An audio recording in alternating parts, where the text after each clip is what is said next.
সারাক্ষণ খুঁজছিস টিপার মজা, রাস্তার ঝালমুড়ি খাজার গজা। তোর চোখ চক চক ডাল পড়ি পেলে, সমুচার সিঙ্গার চুপ চাপ তেলে। বার্গার চটপটি ফুচকার ঝালে, পেয়েছে কি ভালো কিছু কেউ কোনো কালে।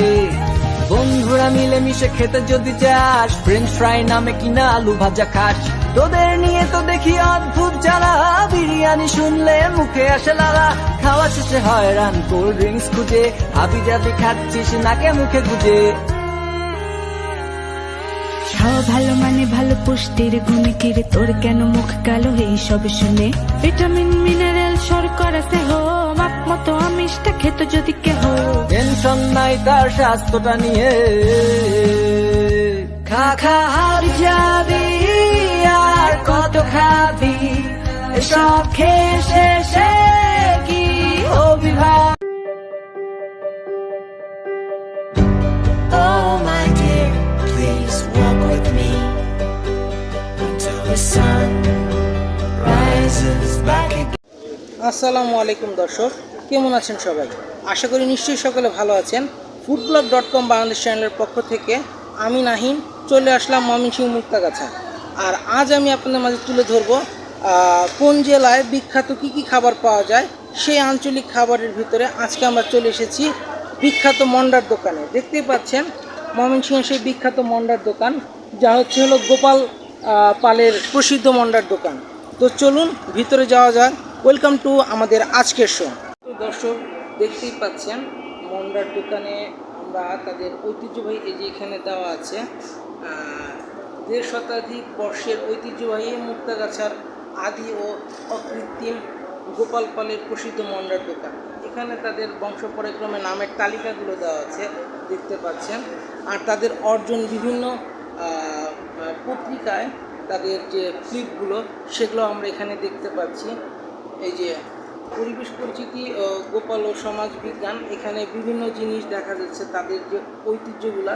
জিআই স্বীকৃত ফর্ম যেটা এখানে আমরা দেখতে পাচ্ছি, এবং বাংলাদেশ গভর্নমেন্টের বিভিন্ন অ্যাচিভমেন্ট যেগুলা ওনারা পেয়েছেন সেগুলো এখানে দেখা যাচ্ছে পর্যায়ক্রমে। এই যে এখানে দেখতে পাচ্ছেন আপনারা তাদের বিভিন্ন সনদপত্র যেগুলা সরকারের মাধ্যমে তারা অর্জন করেছেন, এবং এটা কিন্তু রাষ্ট্রীয়ভাবে বিশেষ করে আপনার ময়মনসিংহের প্রসিদ্ধ ব্যবসায়ী মিষ্টির দোকান হিসেবে তারা কিন্তু স্বীকৃতি পেয়েছে। যেমন এই যে মুক্তাগাছার মন্ডার, এই স্বীকৃতি স্বরূপ তাদের ক্রেডিট এবং অর্জনের সার্টিফিকেটটা কিন্তু আমরা এখানে দেখতে পাচ্ছি। এই যে এখানে তাদের বংশপরাক্রমে এখন বর্তমানে যিনি আছেন তার ছবিটা এখানে দেখা যাচ্ছে। আর আমরা এখানে ওই সামনে দেখতে পাচ্ছি যে ওনাদের বংশপরাক্রমে ওনারা যে প্রতিষ্ঠানের মালিক ওনাদের ছবি। আর এইখানে সবচেয়ে বড় কথা হচ্ছে ময়মনসিংহ মুক্তাগাছার যিনি এইখানকার মূল প্রতিষ্ঠাতা তার কিন্তু একটা অবয়ব এখানে তৈরি করা আছে, সেই গোপাল পালের ইটা। আর এখানে তারা যে মন্ডাগুলো বিক্রি করছে, তারা মন্ডা যে স্বীকৃত এখানে দেখতে পাচ্ছেন। তাদের ঘিয়ের দামটাও কিন্তু লেখা আছে এখানে। ঘি দেখতে পাচ্ছি 1 কেজি 1300, আধা কেজি 650, এবং 250 গ্রাম 325 টাকা, আর 100 গ্রাম 130 টাকা। যে স্বীকৃত পূর্ণ সব কিছু দেওয়া আছে। আর এখানে দেখেন আমরা আরও একটা জিনিস তৈরি করে, নিষিদ্ধ ছানার তৈরি রসগোল্লা ও চমচম প্রতি কেজি 300 টাকা।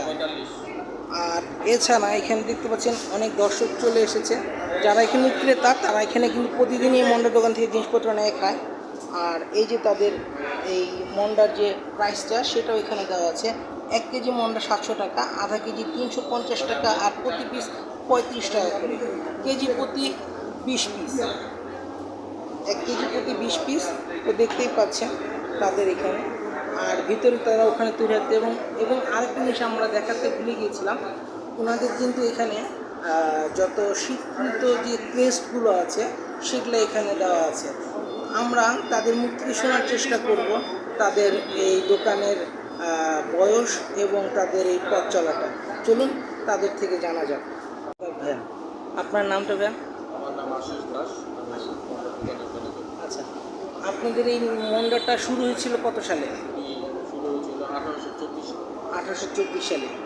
আর আপনাদের এই দোকানে যখন মন্ডাটা বিক্রি করতেন তখন মন্ডাটার প্রাইস কতটা ছিল? ফার্স্ট টাইম সেটা আমি বলতে পারলাম না, তো প্রায় 200 বছর আগে। সেটা আমি প্রথমে মূলত ছিল জমিদার জন্য, ওনাদের বাড়িতেই এটা মন্ডাটা যায়, সাধারণ লোকজন তাই মধ্যে আমাদের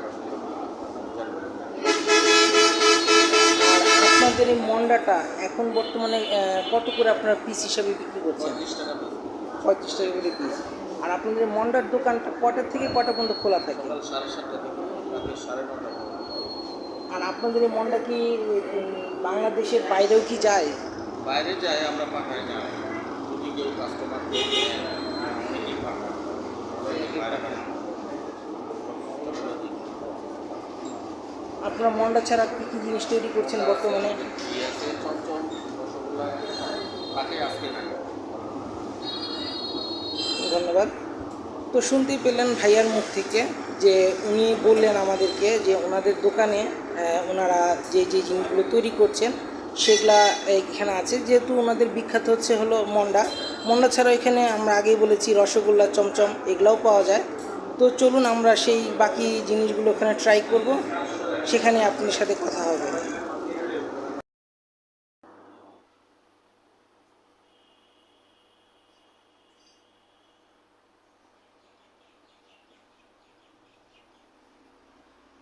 তো দর্শক দেখতেই পাচ্ছেন আমি তাদের থেকে মন্ডাটা কিনে নিয়েছি। এখানে সর্বপ্রথম পে ফার্স্ট করে মন্ডাটা কিনে নিতে হয়।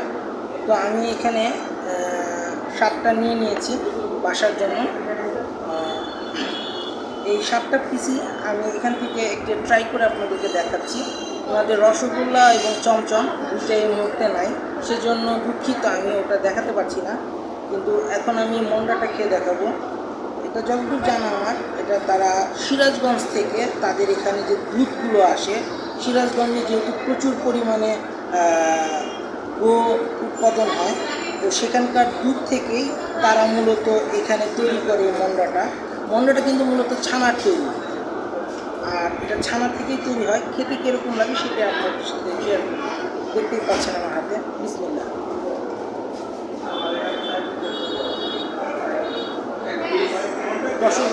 দর্শক বন্ধু কী বলবো আপনাদেরকে, খুবই মজাদার, এক কথায় অতুলনীয়। এরকম মিষ্টি আমি অন্ততপক্ষে ঢাকা বা ঢাকার অন্য অন্য জেলাতে ট্রাই করে পাইনি।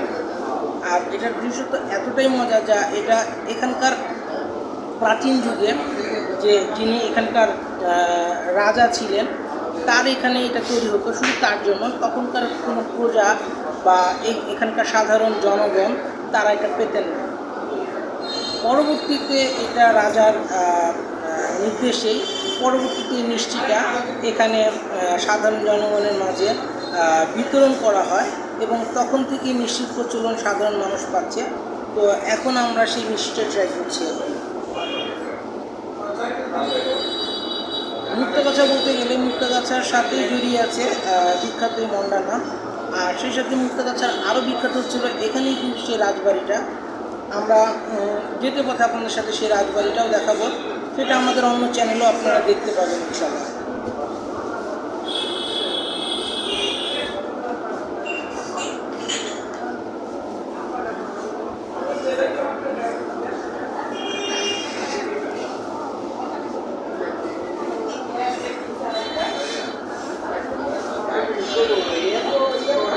দর্শক, এই ছিল আমাদের আজকের কোন জেলায় কী খাবো, বিখ্যাত খাবার কী, সেই পর্বে আমরা আজকে ময়মনসিংহের মুক্তাগাছার বিখ্যাত সেই 1 নম্বর মিষ্টির দোকান মন্ডা গোপালপালের সেটা আমরা ট্রাই করলাম। এটা খুব ভালো লাগলো। যদি আপনাদের এই ভিডিওটা ভালো লেগে থাকে তাহলে লাইক, কমেন্ট, শেয়ার করে দেবেন বেশি বেশি করে। আর আপনার সাথে দেখা হচ্ছে নতুন কোনো ভিডিও নিয়ে, নতুন কোনো স্থান থেকে। সেখানে আপনারা ভালো থাকবেন, সুস্থ থাকবেন। আরেকটি কথা, আপনারা কে কোন জেলার বাসিন্দা এবং কোন জেলার কোন বিখ্যাত খাবারটা আপনারা দেখতে চান তা আমাদের চ্যানেলে কমেন্ট করে জানাতে পারেন। আমরা ট্রাই করবো সেসব অঞ্চলে গিয়ে সেই বিখ্যাত খাবারগুলো আপনারা তুলে ধরার জন্য। তো দেখা হচ্ছে আপনাদের সাথে নতুন পর্ব নিয়ে। সে পর্যন্ত ভালো থাকবেন। আসসালামু আলাইকুম। আল্লাহ হাফেজ, বিদায়।